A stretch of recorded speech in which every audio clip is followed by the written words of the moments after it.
Bueno, yo soy Laura Perucho, tengo 53 años y fui testigo de la época peronista y hoy les puedo contar un poquito la vivencia que tuve con los sucesos ocurridos el día 20 de junio de 1973, recordado como la histórica matanza de la masacre de Seiza, que marcó el retorno de Perón a la Argentina después de 18 años de exilio que él tuvo en España. Eh, el tema es de que a pesar de que yo fui muy chica en esa época, porque tenía apenas 6 años, la magnitud de los hechos es como que marcó mucho mi infancia en recordarlo siempre, junto a mis dos hermanas, a mi hermana más grande y mi hermana más chica, que compartimos ese día, junto a mis padres. Mi mamá era militante peronista, mi papá no tanto, pero la acompañaba, eh, pertenecían a una unidad básica, y hacían trabajos sociales en ella, y también obviamente quisieron estar presentes el día que retornaba su líder a la Argentina. Y como nosotras éramos chicas y no teníamos dónde quedarnos, también nos llevaron a nosotros. Un poco de inconsciencia de parte de ellos, porque no era un lugar para llevar criaturas, pero bueno, generalmente la gente militante en esa época se manejaba con sus hijos también, porque vean, no éramos nosotras las únicas criaturas, sino también que había otros chicos. Eh, Íbamos bien, era un día de mucha alegría en el pueblo por la llegada de un líder que el próximo año se iba a presentar en elecciones, terminando la época de gobierno Lanusse. Y bueno, era ir a recibir al líder, pero lamentablemente había una parte del peronismo que se llamaban montoneros, que bueno, ya venían con litigio con Perón cuando él los había echado de la plaza y habían jurado que lo iban a matar a Perón cuando regresara a la Argentina. Entonces se camuflaron con otra corriente que se llamaban los Tacuara, que eran otra facción del peronismo, digamos así, que estaban eh, conformados por militantes tucumanos. Y bueno, y mientras iba toda la familia avanzando, que eran millones de gente, pero millones de verdad, que iban hasta el aeropuerto de Seiza a esperarlo a Perón, llegan entre la gente con las cañas tacuaras y los ponchos colorados que los caracterizaba, abriéndose paso entre la multitud y como arrastrando a la gente a, a un disturbio. Y bueno, y cuando estábamos a mitad de camino, llegando al aeropuerto, vemos que empiezan las corridas, esta gente tira las cañas tacuaras, empiezan a romper botellas de vidrio y empiezan a, a querer cortajearse entre diferentes integrantes de otras, dentro del peronismo, pero de otras ramas.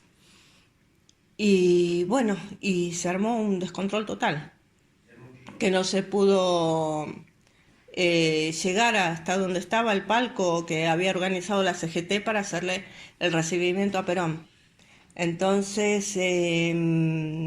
empezamos a ver que venía la gente en contra, en contra nuestro, a los que íbamos caminando hacia el aeropuerto, que venían todos corriendo, gritando que volvieran,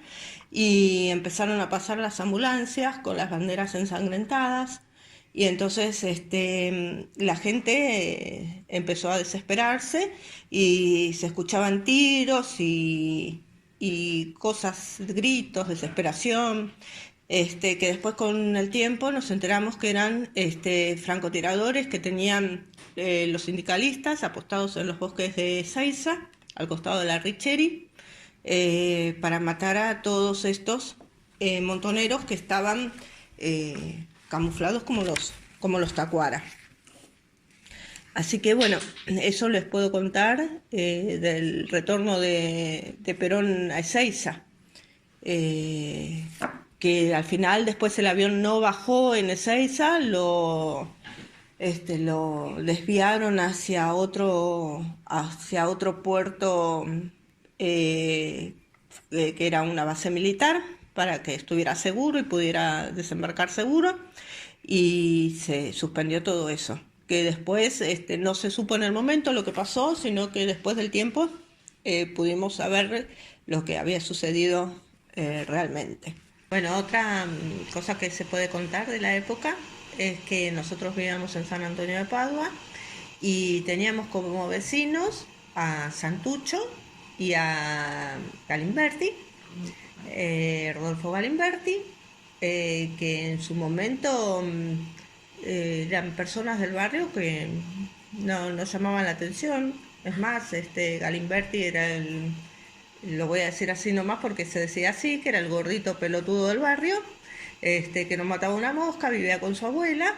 y después nos enteramos de que había secuestrado a Jorge Born, y bueno,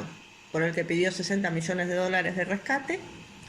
y después, bueno, terminó siendo socio de su captor. Esa es una vivencia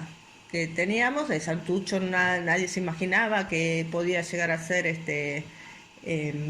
montonero,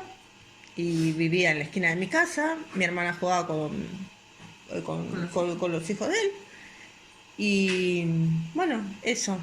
Y otra cosa que les puede interesar es el tema de cómo se reunían mientras ya estaba la dictadura y que había asumido Videla, que había decretado el estado de sitio, y la militancia igualmente seguía haciendo sus reuniones, pero de manera muy clandestina. Se reunían en mi casa o en la casa de una compañera militante en otro barrio de 15 cuadras más o menos de mi domicilio,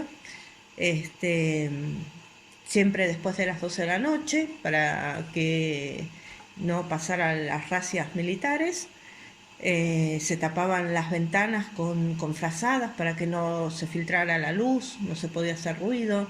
no podía haber indicio de que había alguna reunión en ninguna casa. Y bueno, una vez hubo una reunión en mi casa con todos los compañeros, y llegó la alerta de que se acercaban los militares, y bueno, mi mamá nos mandó a escondernos abajo de la cama. Se apagaron todas las luces de la casa, se sellaron las puertas con muebles para que no pudieran entrar, y se taparon todas las cortinas con frazadas para que no se viera desde el exterior. Y bueno, y después que pasó el peligro, al otro día cada cual a su casa. Y bueno, yo creo que esa fue la última vez que mi mamá participó de una reunión política, porque mi papá, al ver eso, hasta ese momento más o menos la acompañaba, pero al ver el peligro que corríamos como familia, y ella principalmente como militante,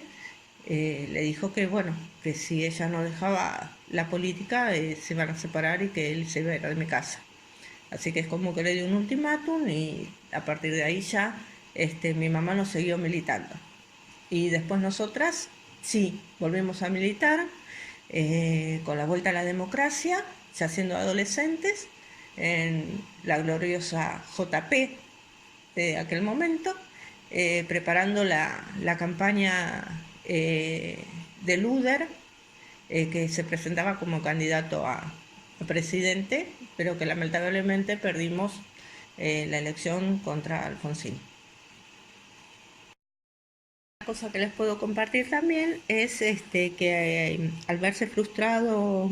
la posibilidad de darle la bienvenida al general Perón en Ezeiza, lo que era la militancia, y no solamente la militancia, sino todo el pueblo que estaba ansioso por verlo, se movilizó hasta la residencia que eligió el general en la calle Gaspar Campos de Vicente López,